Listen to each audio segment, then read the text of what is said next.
Do I even know how to do this anymore? Good morning. My name's Michelle. I'm with Olive and Tuyi Studios. I'm typically here every Saturday morning at 9:30 Eastern Time, but to be fair, I haven't been here for a few weeks. I'm happy to see some of our Yarny U's here and some others. So welcome, welcome, welcome. I'm so glad that you're here. I didn't expect that a lot of people would be here live this morning, probably because people are kind of like, so is she coming back or what's going on?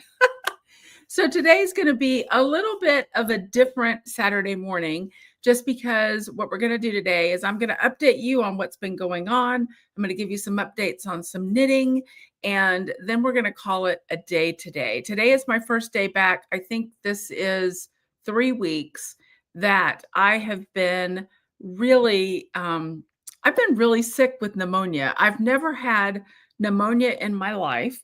And I just got to tell you, I don't ever want to have it again. Jim had gotten sick, my husband, and he had a cough and he wasn't feeling very well. He had the chills and that sort of thing. So he got tested for COVID and the flu and came up negative. And I was fine. And then on a Friday, I was sitting on the couch in the evening with him. And I said, I think I might be coming down with something. And less than an hour later, I was in bed, full tilt, very, very sick, fever, chills, sweating. I mean, it was just disgusting. It was horrible. And so we assumed that I had what he had, and I probably did. And so we both went to the doctor and got medication and started taking it. And then he started getting better, and I was going downhill. And so we contacted our physician, and she said over the phone, "You've got to come in right away." And so I went in, and she sent me for a chest x-ray. As soon as I walked in her door, though, she's like, I know you have pneumonia. Um, excuse me, I will probably still be coughing some. It doesn't sound as bad now, thank goodness. So she sent me for a chest x-ray, and the guy who read the chest x-ray called her back that night at home to say, yes, she's got really significant pneumonia. So gave me a whole nother, I ended up with 3 rounds of antibiotics and was down like I've never been down before. I've had COVID before. You all know that. And I typically get really sick with COVID, but this lasted forever and it is still sticking around. She tells me that it could be weeks or months before I'm 100%. I hit a wall at about noon to 1 o'clock every day, and I just can't go any further. My energy is low. I'm still out of breath when I exert myself. I'm a lot better, but I'm still not 100%. And it's frustrating because I'm used to being active and doing all the things. And between brain fog and energy levels, I've just been sidelined. Absolutely sidelined.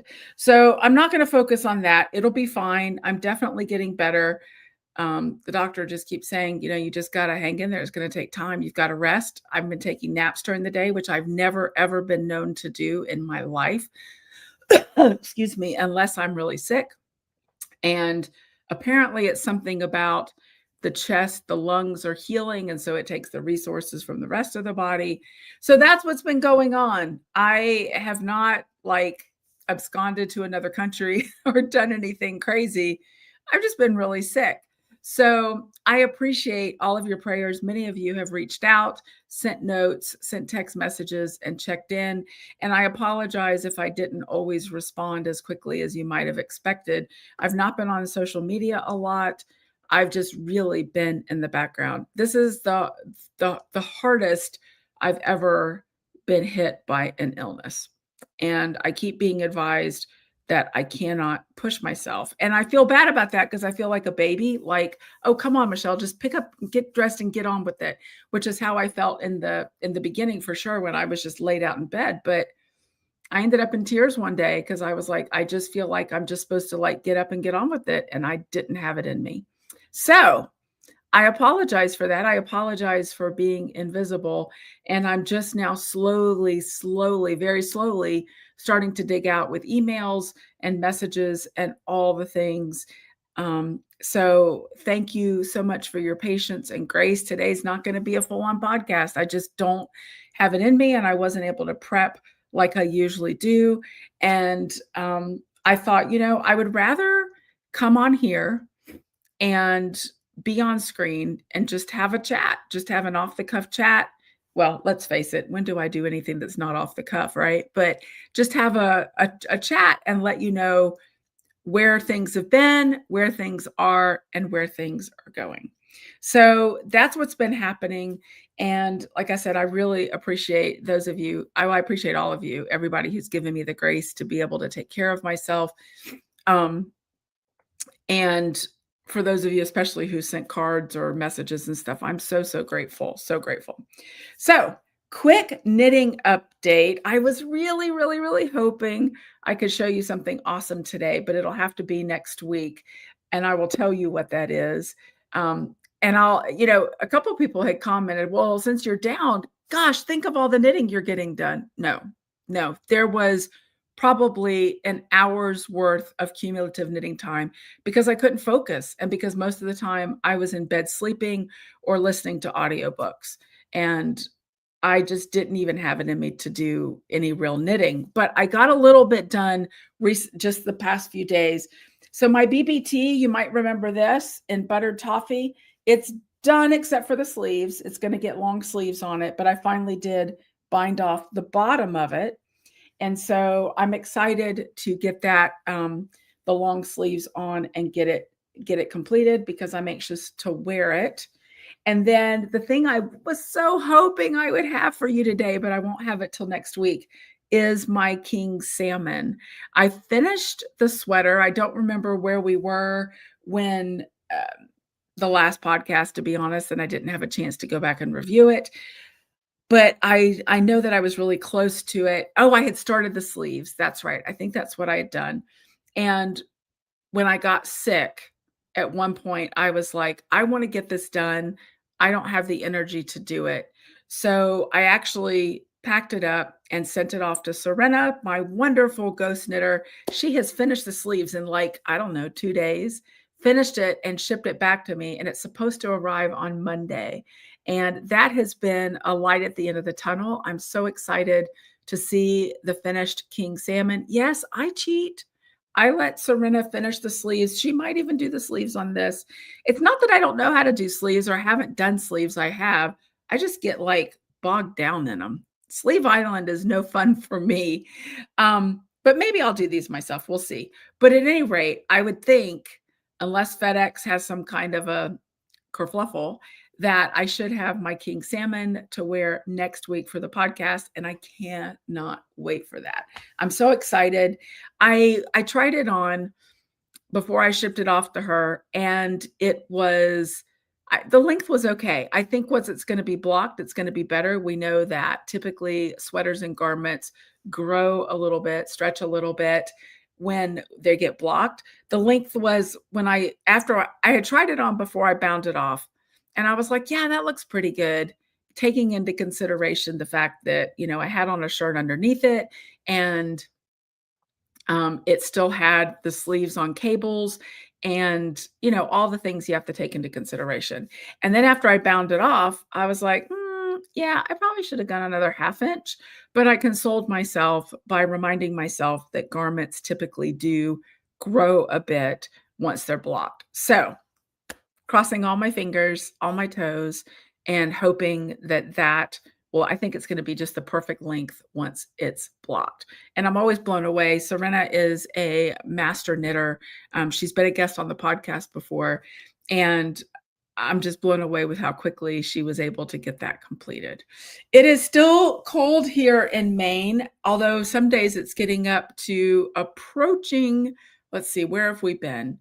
We've been about, I want to say 42, 44 degrees at times. So we're approaching 50 degrees a couple days, but it's still, we're going to have another cold snap and more snow starting tomorrow. It's predicted to be in the negatives, I think, a little bit this next week. It's kind of funny, just since we're just talking about things off the cuff here today. A lot of Mainers that I talked to have been like, "Oh gosh, I can't wait for spring. This has been such a brutal winter." And I'm kinda like, "Really?" I mean, I've enjoyed it. I wear my sweaters and my knits, and granted, I don't have to commute every day, that makes a huge difference. If I had to leave the house every day and commute to a job, it would be vastly different. So, I definitely have compassion for people who have to do that. But we've really enjoyed the winter. We've got big blanket of snow out in the yard and all over, and I the snow is still novel for me, and I know that it will eventually become not so novel. But right now, I love the winter, and everybody's anxious for spring, and I'm just like, "Oh, hold off just a little bit," because I do not look forward to mud season. Mud season is not gonna be much fun because all this water from snow melting has to go somewhere. So I'm hoping that the ground will thaw just enough that the water can absorb into the ground because there are people around here who really need that melted snow, the water to refill their wells. There were people around here whose wells ran dry this summer. Thankfully, we did not, but it's always in the back of my mind that that could happen. So it is beautiful. It's been sunny lately with lots of gorgeous snow on the ground. We've been feeding the squirrels in the backyard with leftover apples and bananas and things like that, taking good care of the birds. Jim has been putting out loads of bird seed. The bird feeder is huge and it keeps getting empty between the squirrels and the birds. And so we've been trying to take care of the wildlife that inhabits our backyard during the cold, cold winter. Sadie's doing fine. Everybody's always curious about her. She's doing well and enjoying life here. And that's really what's been going on. I've got some kind of cool things coming up in the future. I'm not quite ready to tell you about yet, but hopefully in the next week or two, I'll be able to share a little bit about my plan there. And I'm excited about that. There will definitely be more knitting going on in the future for sure. So I had mentioned to a couple people that I had spoken to, a couple Yarny U's, that today was not going to be a lengthy podcast, but I wanted to have an opportunity to come on and just kind of let you know what's been happening and where things are right now. They, I'm not 100%, and I don't think I'm going to be 100% for a while. I am very grateful to Monica, who kept the shop running, and I had no expectation that she was gonna be able to do newsletters, to be honest. I wouldn't have asked her to do that, and she offered to do that and do those newsletters, and I was grateful because I was lamenting the fact that there weren't gonna be newsletters going out, and she just stepped right in and stepped right up to the challenge. I'm so very grateful for Monica. She's such a great asset, and I mean, she's a person and a friend, and I appreciate her. I didn't mean to diminish her to an asset, but she is, um, yeah, I'm really, really grateful for her and the way that she stepped in. So, and I was just surprised. Like I said, I didn't ask her to, and she just took the initiative, and that's part of what makes her so wonderful. She has so many great attributes, but it's part of what makes her so wonderful. So I was grateful that we had a couple newsletters go out, and today's newsletter is pretty limited. There's not a podcast to put in there from last week or anything like that. So please continue to bear with me a little while longer, and I will keep you up to date as things go on. I know I love Monica too. Totally agree with that. She's awesome. So, small business is definitely a team effort, and let me tell you, it is the psychic weight of what happens when you are a very tiny business and can't be present is difficult. It's very difficult to manage. And I think God was just like, "Hey girl, I've been trying to get your attention. Now let me just," not that God gave me pneumonia, but I feel like the break was imposed in a way that I couldn't do anything about. So it's definitely been a learning experience for me. And, you know what? No matter our age, we continue to grow and learn.